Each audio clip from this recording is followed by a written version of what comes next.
Good morning friends, स्वागत आहे तुमचं आजच्या प्री मार्केट रिपोर्टमध्ये. तर मग चला सुरुवात करूयात आजच्या प्री मार्केट रिपोर्टला आणि जाणून घेऊयात की आज आपल्या स्टॉक मार्केटमध्ये काय होऊ शकतं ते.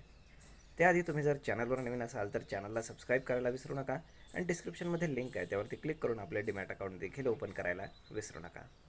तर मग चला सुरुवात करूयात आजच्या या भागाला. मित्रांनो, स्टॉक मार्केटसाठी आज एकदम गुड न्यूज आहे. काय आहे जाणून घेऊयात. तर सगळ्यात सुरुवातीला पाहूयात की यू एस मार्केटमध्ये रात्री काय झालं. तर मित्रांनो, यू एस मार्केट हे काल रात्री सगळे इंडेक्सेस ग्रीनमध्ये क्लोज आहेत आणि त्याच्यामागे तेवढं मेजर रिझनसुद्धा आहे. कारण काल रात्री होती फेडची मीटिंग आणि फेडचे जे चेअरमॅन आहेत जेरेम पॉवेल, तर त्यांचं स्पीच हे फार महत्त्वाचं होतं त्यासाठी. कारण सगळ्यांना माहीत होतं की म्हणजे ऑलरेडी मार्केटने ॲझ्युम केलं होतं जगातल्या सगळ्या की रेट कट्स होणार नाही आहेत. ओके, परंतु जे जेरेम पॉवेल आहेत तर ते ट्रम्पच्या विरोधामध्ये असतात नेहमी. त्यामुळे ते साहजिकच आहे काहीतरी हॉकिश स्टेटमेंट करतील की आम्ही रेट कट करणार नाही, आम्ही गव्हर्नमेंटच्या पॉलिसीज पाहू वगैरे वगैरे, अशा बऱ्याचशा गोष्टी होत्या. परंतु आता असं जाणवत आहे की मे बी ट्रम्प आणि पॉवेल यांच्यामध्ये काहीतरी बोलणं झालेलं आहे आणि त्यामुळे मॅटर थोडासा शांत झालेला आहे. आणि त्यामुळेच काल जेरेम पॉवेलनं पूर्णपणे ट्रम्पचं नाव घेणंसुद्धा टाळलेलं आहे आणि गव्हर्नमेंटच्या पॉलिसीवरती कुठलंही स्टेटमेंट करणं त्यांनी टाळलेलं आहे. त्यांनी स्पष्ट सांगितलं की येणाऱ्या या वर्षामध्ये आम्ही 2 रेट कट्स पाहतो आहे. म्हणजेच काय की ही मार्केटसाठी अगदी गुड न्यूज होती. म्हणजे बाकी सगळं शांत झाल्यामुळे आणि यांच्यातले कॉन्फ्लिक्ट्स थोडेसे शांत झाल्यामुळे हे जगातल्या सगळ्या मार्केटसाठी एक गुड न्यूज आपण म्हणू शकतो. त्यामुळेच यू एस मार्केट अगदी सगळे ग्रीनमध्ये क्लोज आहेत. जर आपण एशियन मार्केट्स पाहिले, त्यानंतर युरोपियन मार्केट्स पाहिले, तर ऑलमोस्ट सगळे गुड आहेत, म्हणजे ग्रीनमध्ये आहेत. आणि यू एसचे जे फ्युचर्स आहेत तर ते सुद्धा ग्रीनमध्ये सध्या ट्रेड करत आहेत. म्हणजेच काय की एकंदर सगळीकडे विन विन सिच्युएशन आहे. आता येऊयात आपल्या मार्केटकडे. मित्रांनो, मार्केटनं थोडासा पॉझिटिव्हनेस आपल्याला दाखवलेला आहे. 22,700चा जो काही रेजिस्टन्स होता तो ब्रेक करून आता मार्केट वर गेलेला आहे आणि त्यामुळे 22,700 हा झाला आहे सपोर्ट.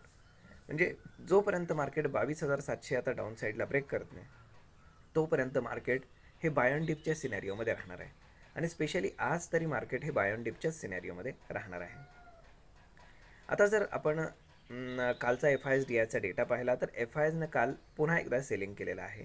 फक्त त्यांनी परवा एकच दिवस बाईंग केलं होतं. अदरवाईज काल त्यांनी 1,000 कोटीचं सेलिंग केलं आहे.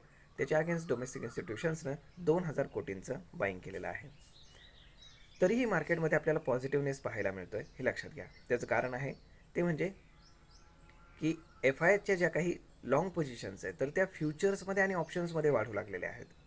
म्हणजेच कॅश मार्केटमध्ये खरेदी करण्याआधी जे काही एफ आय एस आहेत तर ते नेहमी ऑप्शन्समध्ये आणि फ्युचर्समध्ये तर स्वतःच्या लाँग पोझिशन्स वाढवू लागतात. कारण जेव्हा ते ॲक्च्युअल खरेदी करायला येतात मार्केटमध्ये, कॅश मार्केटमध्ये, तेव्हा त्यांना कॉस्ट इम्पॅक्ट पडते आणि ती इम्पॅक्ट कॉस्ट मॅनेज करण्यासाठी ते फ्युचर्समध्ये आधीच पोझिशन बनवत असतात.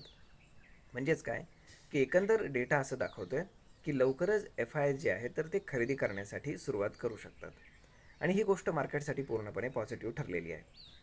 आता जर आपण टेक्निकली जर मार्केटचा रेजिस्टन्स पाहिला तर सगळ्यात पहिला रेजिस्टन्स येतो ते म्हणजे राऊंड फिगर 23,000, की जिथे आज ॲक्च्युअल मार्केट ओपन होतं आहे.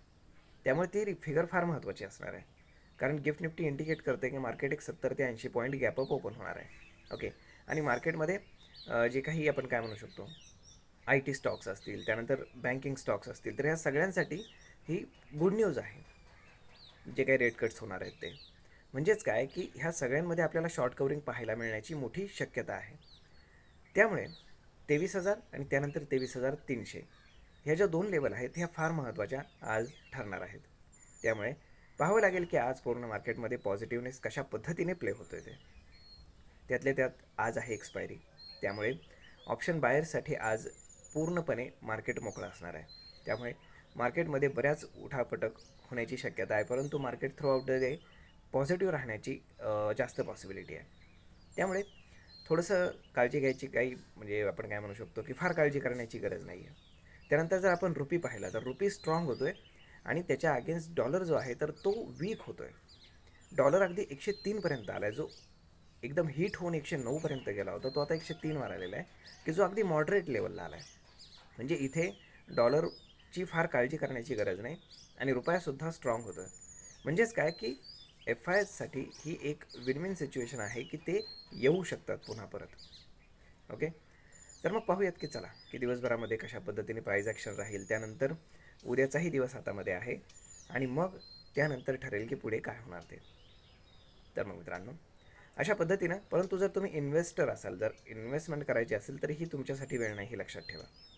कारण मार्केट सरळ एकाच रेषेत कधीही वर जात नाही. मार्केटमध्ये डिप येणार तेव्हा तुम्हाला बाईंग करायला चान्स मिळणार आहे.